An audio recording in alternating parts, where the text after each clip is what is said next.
The Lord is my shepherd, I shall not want.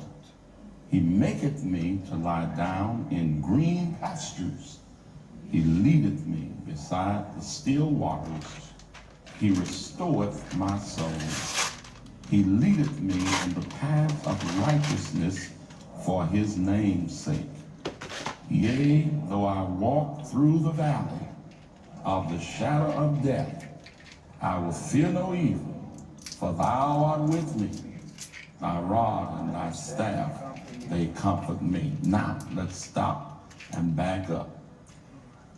Though I walk through the valley of the shadow of death,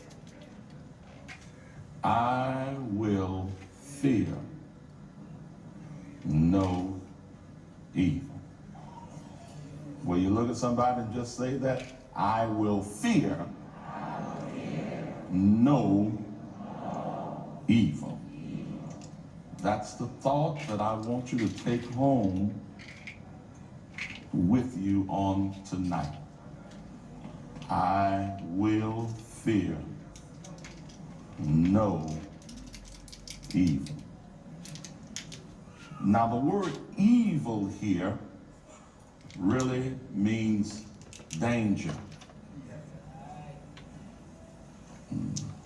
Hello, somebody. And I think that it is a well-established fact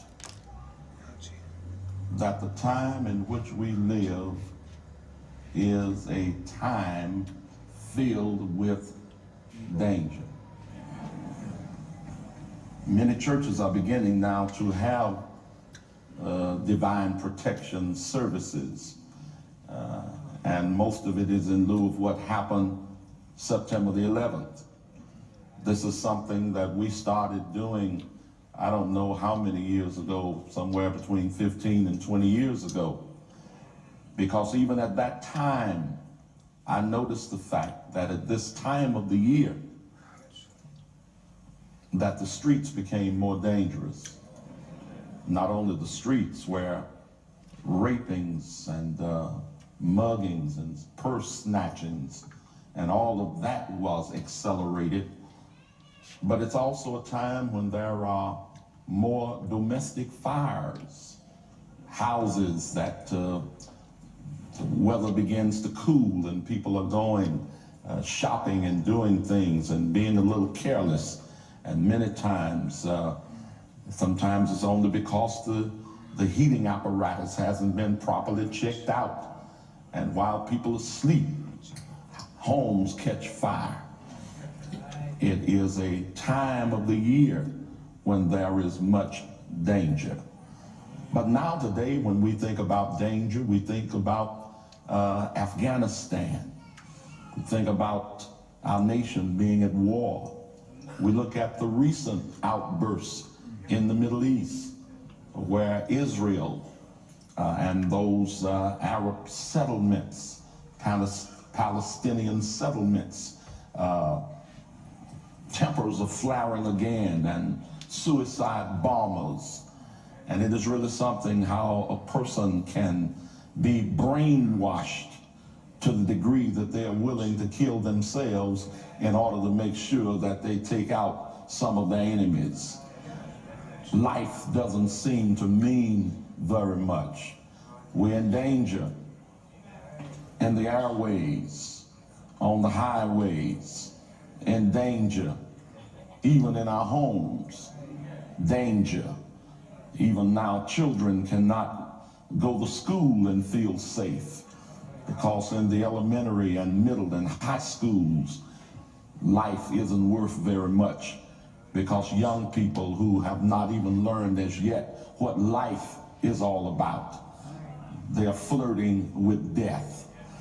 And the sad thing is that many times we look around and we wonder why. Well, I've lived long enough to know why.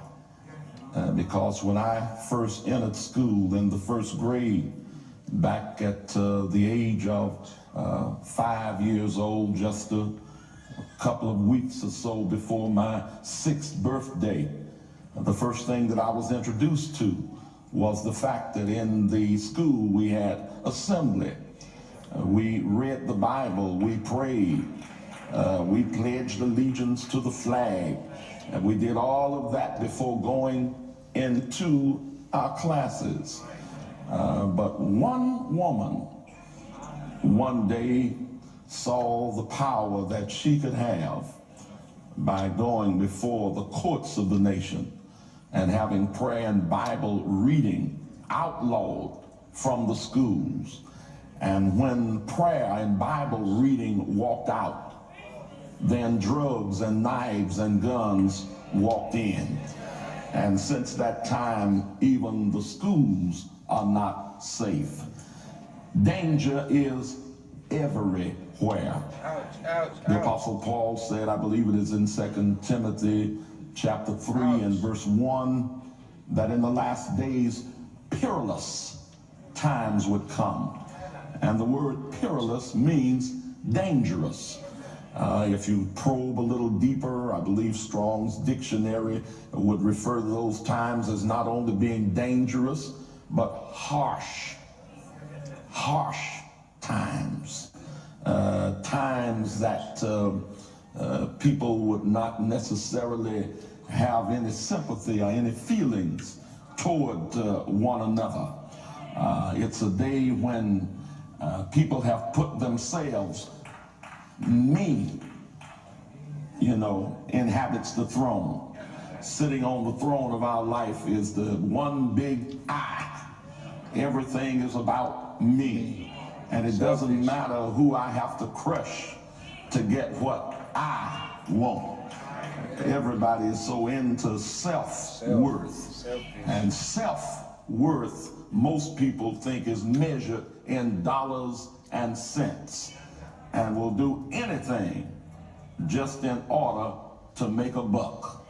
And really not to make it, but to take it. You have it, so I'll take it. And now, even when people go this season of the year Christmas shopping, that's an ordeal. I was sitting watching the television the other day when they said the day after Thanksgiving, that Friday, is supposed to be the busiest shopping day of the year. And they showed people who had been lined up from 2 or 3 a.m.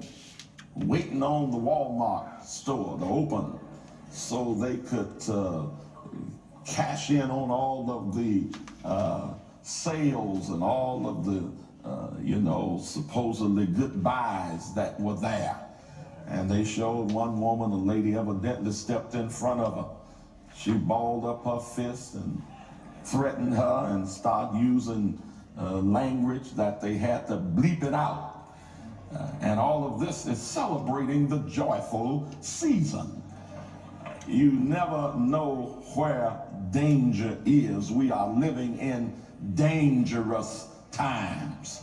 I believe the Apostle Paul talked about in 2 Corinthians 11 that even the preaching of the gospel exposed him to so many dangers. Let me just turn there for a minute. 2 Corinthians 11, and I believe it's in verse 26. He says concerning his plight in journeying often. He said, I did a lot of traveling, but my traveling brought me into danger. He uses the word peril, in perils of water, in perils of robbers, in perils by mine own countrymen, in perils by the heathen, in perils in the city, in perils in the wilderness, in perils in the sea, in perils among false brethren. In other words, Paul said, everywhere I turn, and I was a gospel preacher, but I'm still running into danger everywhere. We are living in dangerous times, but I wish you to look at somebody and say it like you really mean it. But I will fear no evil. Hallelujah. Turn to Psalm 27. The psalmist speaks not only in generalities, but he speaks in many specifics.